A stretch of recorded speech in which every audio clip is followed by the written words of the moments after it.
Yay. Okay. Hi, Jill. How are you? I'm good. How are y'all doing? Great. Thank you for joining us today. It's a very important topic. And we just want to know first, what inspired Reframing Aging and focus on ageism as your mission? Okay, well, let me first talk about how this started, Reframing Aging, because it's not, I didn't create it. I'm on an initiative through the San Antonio Area Foundation. Okay. Reframing Aging actually started with 8 large leaders in aging, like AARP, the Gerontological Society. There's very large groups that started this work that they saw that there was like a cognitive hole out there, like people just do not get aging and how we can age successfully. It's just kind of like not top of mind. People don't talk about it, right? I never thought about it until I met you at the networking. Yeah. And I was like, wow, that's true. Because you just think about getting old, but you don't think about what does that mean in society? How does my age, how do other people depict me and things like that? So I never thought about it. Right. Well, how we see ourselves, how we see others. So what they did was they asked a group called the Frameworks Institute. It's a big think tank. It's like a big sociological think tank. They asked them to study how the public felt about aging. So they had over 12,000 subjects. This started about 10 years ago. So because of that, because of the Frameworks Institute, then Reframing Aging was birthed. And we are one, in San Antonio, we're the only Texas-based Reframing Aging initiative. There's others up north. There's about 10 total in the U.S. But our job is to get out and talk to the public about aging and our own perceptions, right? Like, how do we feel about ourselves as we age? How do we think about others, whether it be our family, colleagues, friends? So we just want to try to dispel the myths and also make you more conscious of your implicit bias. Yeah. We don't have biases, right? Yeah. Right. Whether we want to address it or not. We took the quiz. Yes, we did. You did the implicit bias thing? Good. I was neutral. So was I. I thought that was very interesting, though. We'll put it on we have a blog post after each episode when it's released, so we'll put that link on there. Okay. But I didn't know. I was like, how is this quiz going to tell me whether or not I'm biased either way? Isn't it weird? Like you're seeing these images quick and it's like click, click, click. Yeah. So Harvard, that did that implicit bias test, also looks at other isms like racism. So it's pretty wild. Yeah. I don't want to go down the whole rabbit hole of every quiz. You see where you are on everything. Yeah, right. I think I'm pretty neutral. Yeah. So I got into this because I'm a gerontologist. I studied aging, which most people are like, why? Why do you do that? But I've always had an interest in older adults, even as a child. So I started at the age of 8 volunteering in a local nursing facility. So I've always felt like I need to be the advocate. I've got to be there for people and speak on behalf or help them if they. Yeah, that was interesting that was in your mindset at 8 years old, because I was playing with Garfield. Well, I think it was just the timing. I lived in a neighborhood. I was in an apartment projects where there's nothing to do. So there was a nursing home down the street. Okay. So some friends invited me, and at first I left screaming, like kind of scared. I was like, this is crazy. And then I came back because I wanted to see if I could tolerate being there. And then it became part of me.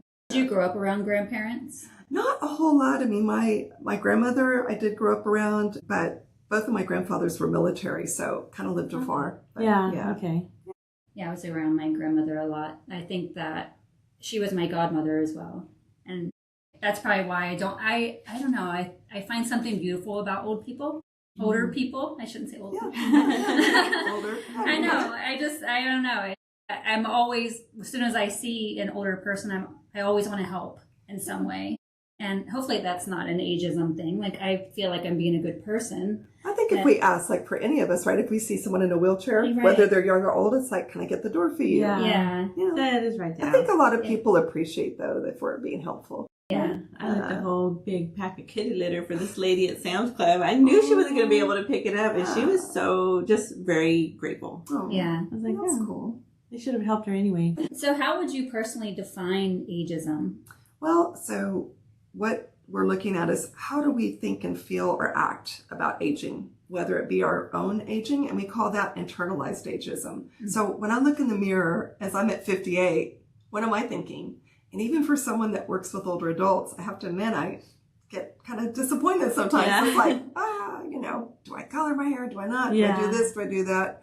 So we all struggle with some of that, especially as women. I think it's really hard, right? Yeah. It's hard. But it's just how we stereotype persons of age, young or old, right? Because we can also have a bias against younger people. Oh, yeah. Right? Like they're annoying. They're just on their phones all the time, Yeah. you know? And so we have to be conscious of how we think about age in general. I can say that I probably am, I think of it as, okay, I don't want to dress like that. I don't want to dress old. Yeah.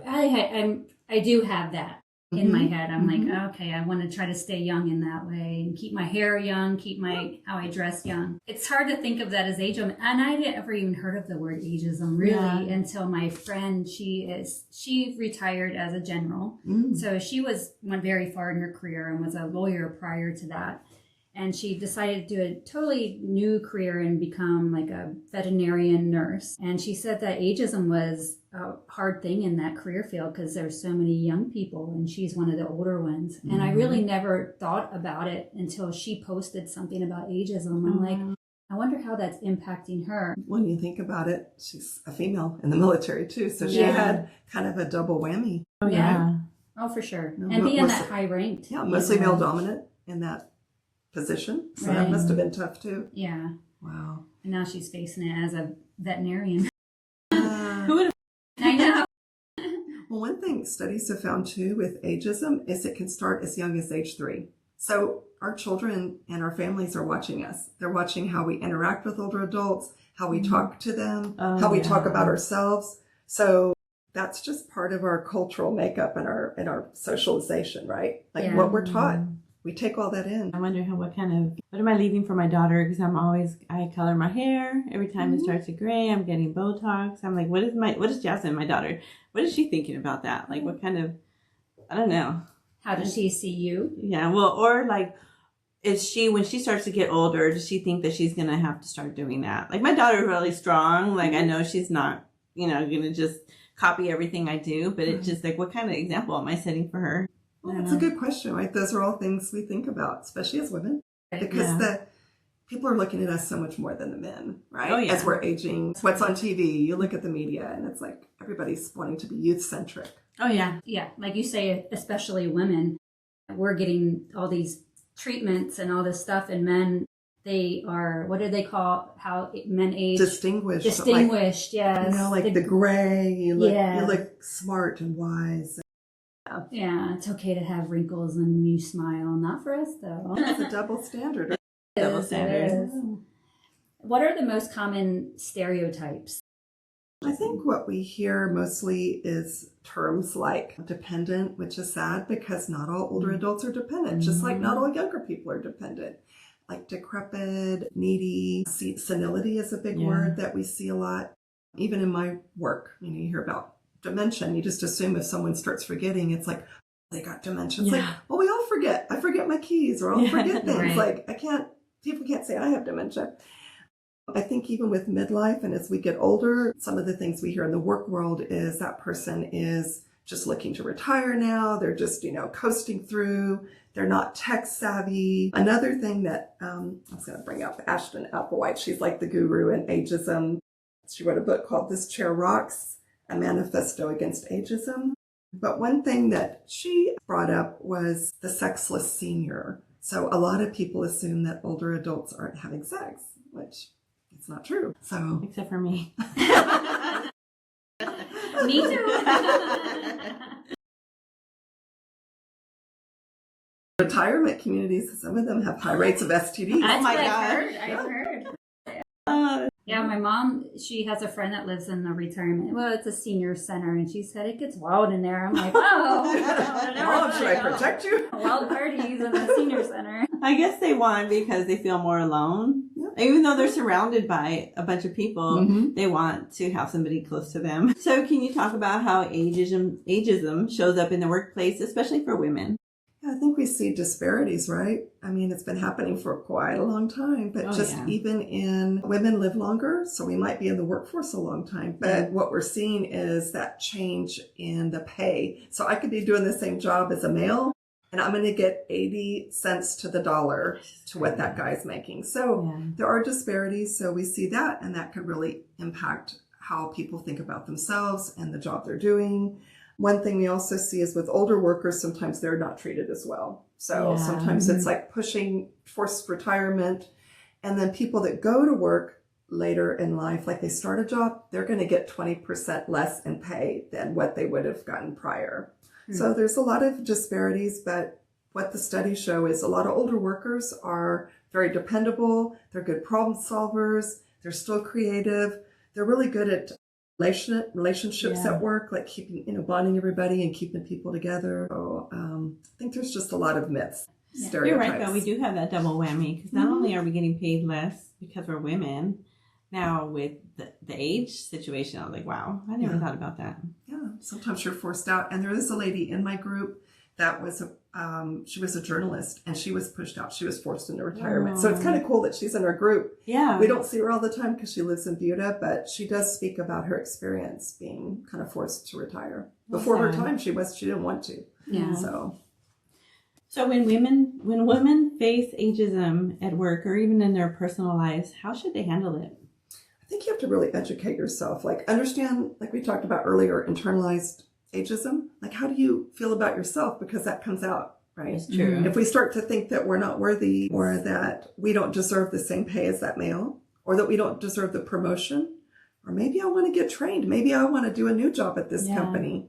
But if you don't feel like you're worthy, then sometimes that could backfire. So it's just learning more. Yeah. I wonder how many people think like we're not going to train an older person just because how long are they going to be here? Right? Yeah. That kind of sucks. And I've thought about that too. I decided to go back to school and get another master's degree just to kind of do something now that I'm retired from the military. It's like, what do I do next? And once I'm done with that, what do I do? Or is anyone going to hire me now that I'm, going to be 50? Or am I just going to have to focus on clients that are older? Yeah. Will a younger person hire me to help them with nutrition? Right. Yeah. So, well, hopefully I think you would want to bring that experience to the table, right? Right, You would say, right. hey, I've got this education. I've been in the military. I've done X, Y, Z. Right. Just giving them all It's a that. bio.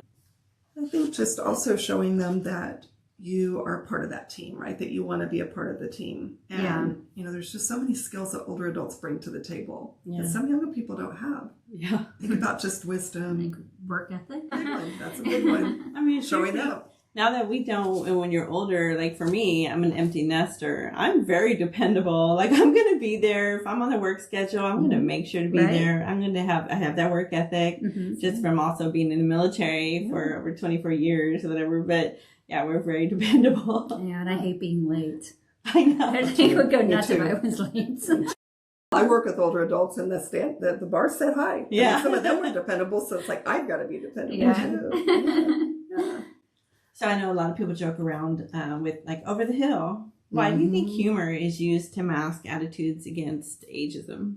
So it's kind of confusing. I was trying to find some studies, to see like, where is this coming from? So there's not like just one specific reason why, but some of it's our fear of mortality, I think. Yeah.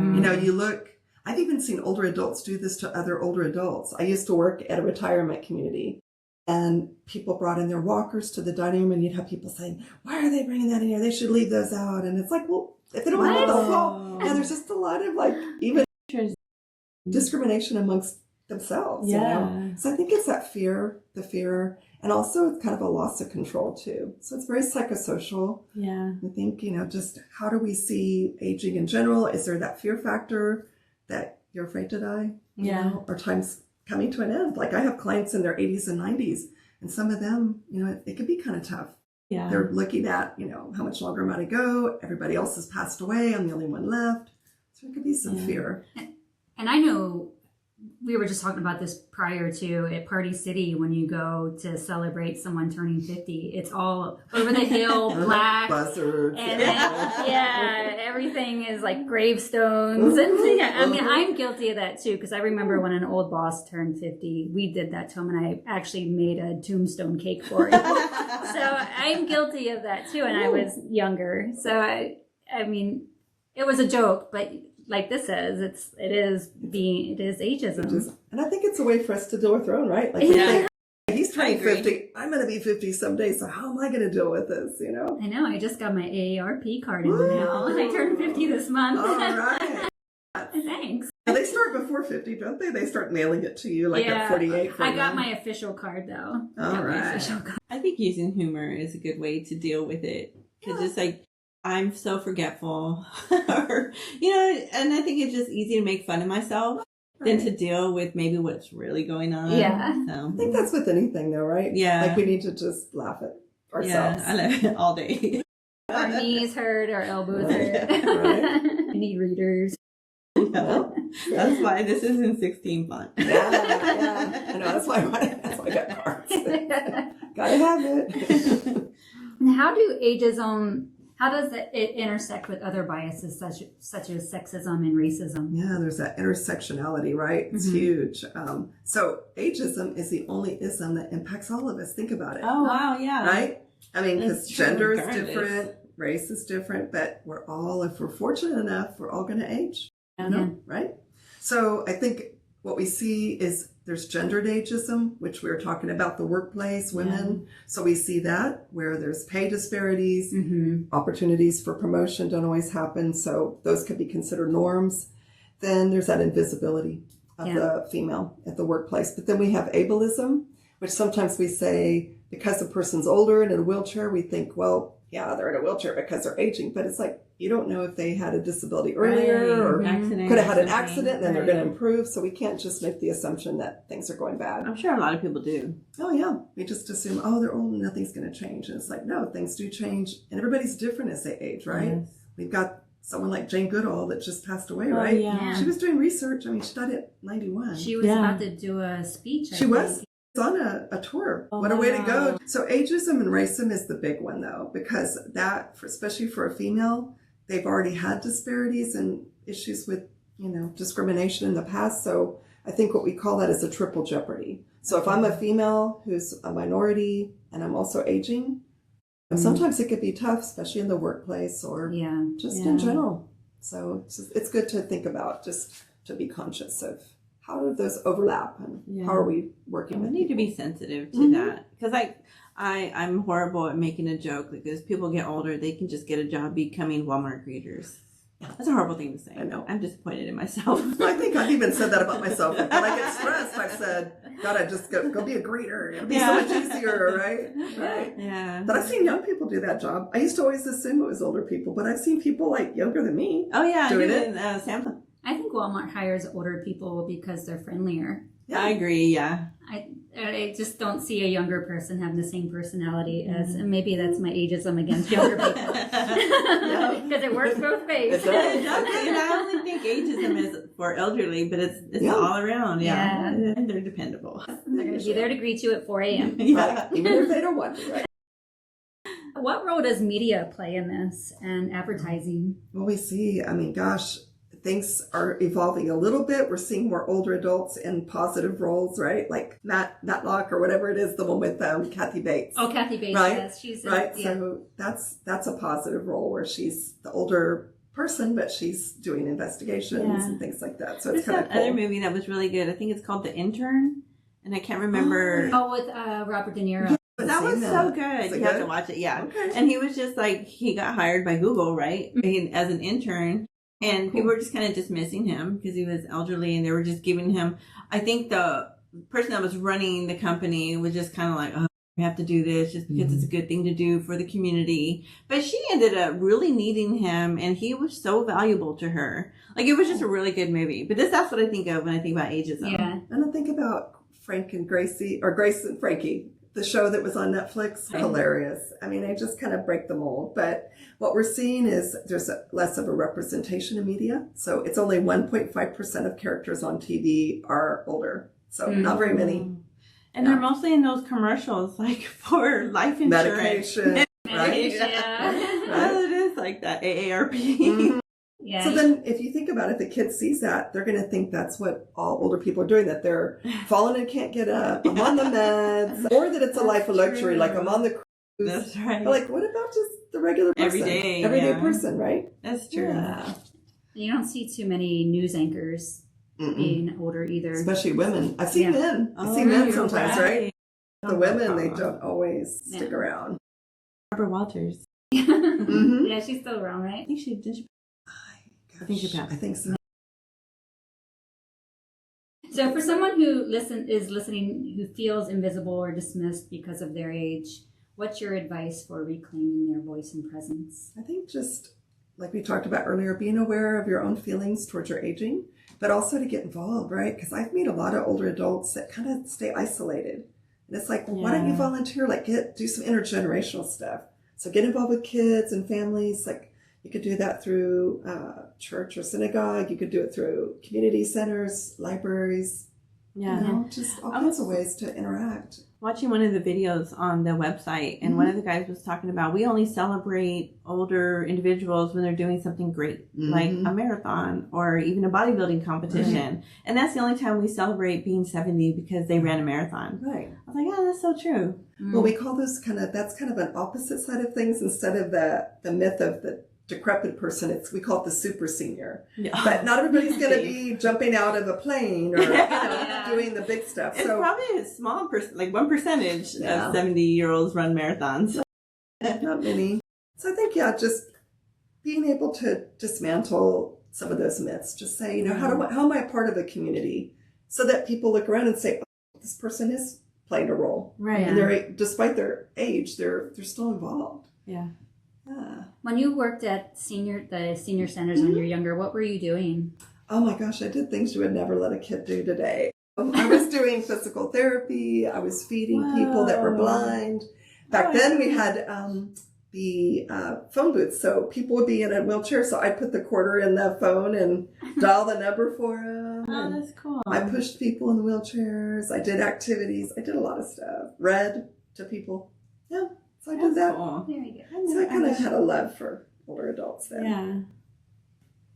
What are some practical ways we can all push back against ageism in our everyday lives? So kind of like we were talking about earlier about the birthdays, but one thing is the birthday cards, because they say that most cards are joking about age, right? Most of them are. And I've been guilty of buying them. Like especially with a family member, you're like, you're older. You're older than me. But I think it's just, we have to say, like, how much does that kind of get entrenched in our psyche? If we see that over and over and over, it's like, well, gosh, am I a joke? Or is this, is aging a bad thing? Yeah. So I think it's just, and then if someone tells you, like as women, we sometimes say, oh, girl, you look good for your age. Yeah. Well, then you got to say, well, what do you mean by that? So you have to kind of say, how do I educate this other person on how I'm feeling? Yeah. And it's not to be strict and difficult. It's just, how do we embrace aging and see it as a good thing? I remember when I was working on Lackland, this guy, every day he'd be like, oh, you look tired. I'm like, dude, I'm just old. Like, okay, just like getting older. I'm not tired. I feel great. But every single day I finally had to tell him, like, stop saying that shit. Like, it was making me mad. I'm tired of you. You're making me tired. Gross. If you could change one thing about how society views aging, what would it be? God, there's so many things. But one thing in our Reframing Aging initiative through the Area Foundation, one thing we're looking at is just everything, like healthcare. For me, working in the healthcare industry, I would like for doctors to be less dismissive, to actually look at my clients when they're talking and actually take things seriously and not just attribute it to age. But if someone has a problem and they need surgery, don't just say, oh, well, do some exercise or get over it. Take it seriously and to listen. We all want to be heard and be treated well. And I think teaching kids, I think we should have some education. Like we do classes for kids and we teach them about the early development, but we don't always teach even high schoolers about aging. So how are we going to all prepare for this as we get older? And we're living longer. Oh, yeah. Right? Yeah. So our stats show right now by 2050, population of over 60 plus will double by 2050. It's like this is our baby boomers. Oh, yeah. Those are people born from 1946 to 64. I just missed it by a few years, but it's going to be a lot of people. And they're saying that the numbers will triple between 2020 and 2050 for 80 plus. And those are the boomers as they're getting to be old. Yeah. So security is going to run out. They've been saying that for years. With all these multipliers, you can see where that might even happen. With those, got to have your investments right. Yeah, and the younger kids now, they're not paying into Social Security because they all want to be self-employed and just creators. Yeah. Social Security so I can get my check. Or save so you could take care of me, right? I don't care how you get the money. How can people get involved with the initiative? They're welcome to call me, and I could get them to our leader, Jane Paccioni, or Joanne Tobias Molina through the Area Foundation. But you're welcome to call me at 363-3554 in text, and I'll get their email, and they could join our group. That's cool. So we go out and speak, and we just, You do a lot of corporations? You do it at colleges or pretty much anywhere? I've done a group of audiologists in New Braunfels multiple times. So cool. It's kind of cool. Just teaching all ages. I just never thought about it. What else would you recommend for like the younger generation to get involved? I think like just hear the stories. Like, wouldn't it be cool to hear about how did this person grow up during the Depression? I mean, there weren't cell phones, there weren't even TV. Mm-hmm. Yeah. Like, what did you do to entertain yourself? I mean, how cool to hear their stories and to realize, wow, these people spent quality time, and many of them lived close to their families. They weren't dispersed like we are. Right. Yeah. So they got to know their grandparents and great-grandparents. So just, I think hearing stories and really understanding how things were different, but some of the relationships and things that they went through are the same as what we go through, right? Family issues, kids, divorce, whatever. I mean, they go through the same stuff. True. Yeah. So just, There's some great stories, I'm sure. I know. You can hear. yeah, just get that wisdom. Stayed outside for hours. We were just outside, just Yeah. jumping off things. Same skateboarding, Yeah. falling, biking. Yeah, falling alive. Somehow we like survived being gone from morning to night. Yeah. It's like didn't even come home sometimes, right? Or you get late, get in trouble, come in Street late. lights come on, you better be home. Yeah. And there were no cell phones, so nobody could track you down. We were just gone. Well, That's the good old days. I know, right? We worried as much. No, it was technology and internet and all that has changed the world for sure. Yeah. Yes. Yeah. For good and bad, right? Because Yeah. some of it's good. Learning. It's kind of cool. Any more questions? Did you have anything else you wanted to share? Or that other book? Yeah, this is another book. Oh, so this is pretty cool. Becca Levy, she's a PhD, and she wrote a book called Breaking the Age Code. And her research found that just by having positive views on aging, we live 7.5 years longer. So her research has shown this and proven it. So I'm like, wow. I'll take 7.5 years more. Yes. Especially if I'm healthy, right? And my poor daughter, I'm going to live forever. She could be like, when is it going to happen? Say, take care of me. And you just have the one daughter? I just have one, but I would never want to put that burden on her. I know. Yeah. I wouldn't want to do that. I want to have a good quality of life. That Same. way my Yeah. kids don't have to worry Same. about it. Do Yeah. everything I can. So start having those conversations. Start having those talks. People don't always want to talk about what the future looks like, Right. and how we're going to age, and who's going to be there to help us. That's something I do in my work. I have a business called Gray Matters, and I do have those conversations with families. And it's tough. Gray Matters. So what exactly is that? I'm an aging life care manager, and I do in-home assessments, and I help coordinate care, and I do caregiver coaching, handle crises. Do you help a lot of veterans in our area? I do so. Most of my clients, I'd say a lot of them have dementia. A lot of them are forgetful. So That scares most me. of my, I'm it's hard. So you're certified in dementia. I'm a certified dementia practitioner. I'm a certified care manager, and I'm an aging life care professional. I'm an advanced member of a larger group. Are you contracted by Yeah, mostly word of mouth. Okay.